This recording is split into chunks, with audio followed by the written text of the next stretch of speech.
Hello friends, అందరికీ welcome back to our channel అండి. ఎలా ఉన్నారు మీరంతా?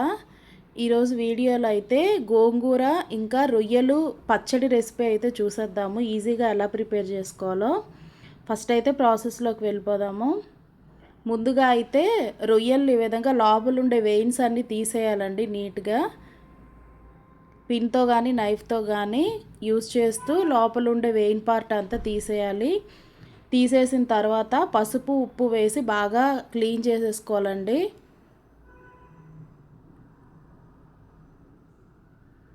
ఒక 6-7 టైమ్స్ అయితే బాగా కడుక్కోవాలి. ఎందుకంటే మనం బయట చేయించి తెస్తాం కాబట్టి ఇసుక ఉంటుంది అన్నమాట లోపల.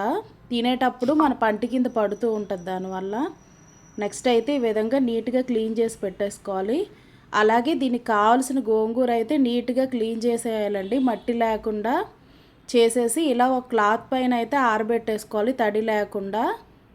ఇది పచ్చడి రెసిపీ కాబట్టి తడి అనేది ఉండకూడదు కదా, సో మనం ఒక క్లాత్ పైన అయితే ఇలా గోంగూర అయితే మనం ఎండబెట్టేసుకోవాలి. ఎండలో కాదండి, జస్ట్ ఫ్యాన్ కింద వేసినా ఆరిపోతుంది.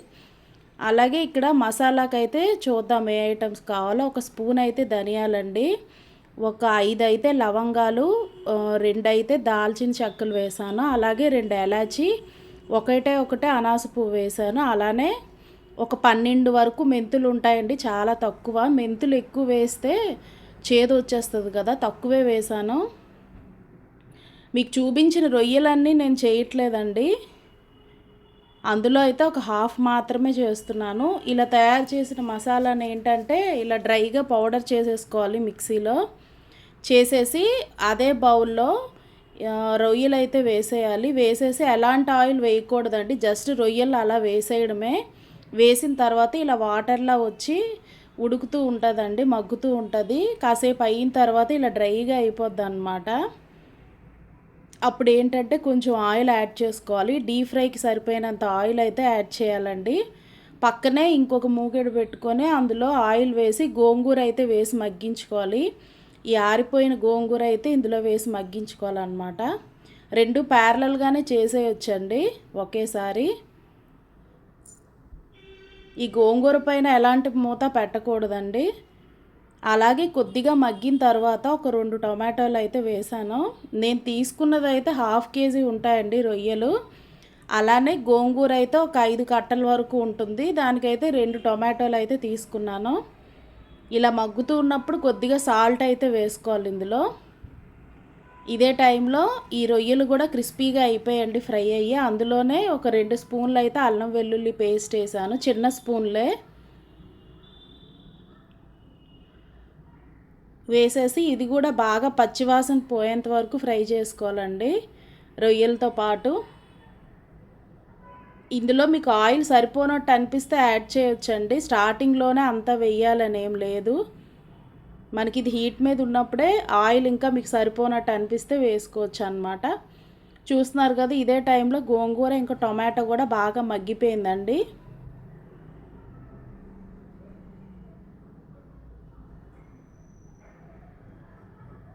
నెక్స్ట్ అయితే రొయ్యల్లో అల్లం వెల్లుల్లి పేస్ట్, అలానే మనం ఇందాక ప్రిపేర్ చేసి పెట్టుకున్నాం కదా మసాలా పౌడర్, మీకు చూపించాను, అది కూడా వేసేసుకోవాలి.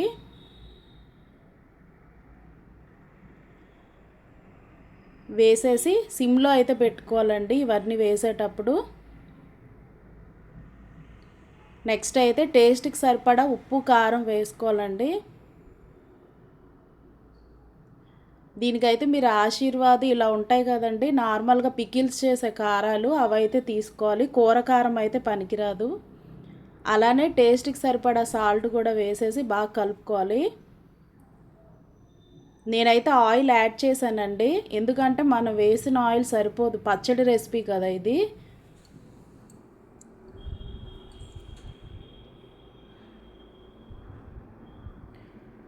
నెక్స్ట్ అయితే ఈ మగ్గిపోయిన టొమాటో ఇంకా గోంగూర మిశ్రమాన్ని అయితే ఇందులో వేసేయడమే.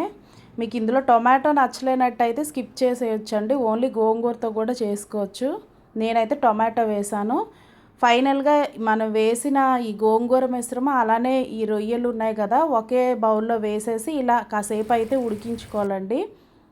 ఫైనల్గా అయితే పికిల్ అయితే ప్రిపేర్ అయిపోయింది. మీకు ఇది ఎక్కువ కాలం ఉండాలంటే మీరు ఇంకా ఎక్కువ ఆయిల్ యాడ్ చేసుకోవచ్చండి. నేనైతే ఇది ఒక వారం లోపే అయిపోతుంది మాకు. సో నేనైతే మరీ అంత ఆయిల్ అయితే వేయలేదు, హెల్త్కి అంత మంచిది కాదని చెప్పి. మీరు ఎక్కువగా నిలవ ఉంచాలి నెలల కొద్దీ అనుకుంటే ఇంకా ఎక్కువ ఆయిల్ వేసి మీరు ఫ్రిడ్జ్లో స్టోర్ చేసుకోవచ్చు. ఇదండి రెసిపీ అయితే. మీరు ఇలా ఎక్కడో ఆన్లైన్లో బుక్ చేసుకొని పచ్చళ్ళు, నాన్ వెజ్ పచ్చళ్ళ కోసం ఎగబడే బదులు మీరు ఇంట్లోనే చేసుకోవచ్చండి టేస్టీగా. పైగా ఈ నాన్ వెజ్ పికిల్స్ ఏంటంటే మనం ఎండలో పెట్టాలి, ఇదేమి ప్రాసెస్ ఉండదు కాబట్టి ఇంట్లోనే ఈజీగా ప్రిపేర్ చేసుకోవచ్చు అన్నమాట. స్టవ్ పైన ప్రిపేర్ చేసుకునేవే కాబట్టి మనం ఎండలో పెట్టాలి ఇలాంటిదేం ఉండదు కదా. సో మీరు ఇలానే ఈజీగా ప్రిపేర్ చేసుకొని తినొచ్చండి ఇంట్లోనే. ఇదండి ఈరోజు రెసిపీ అయితే. బాయ్ అండి అందరికీ. Please do subscribe.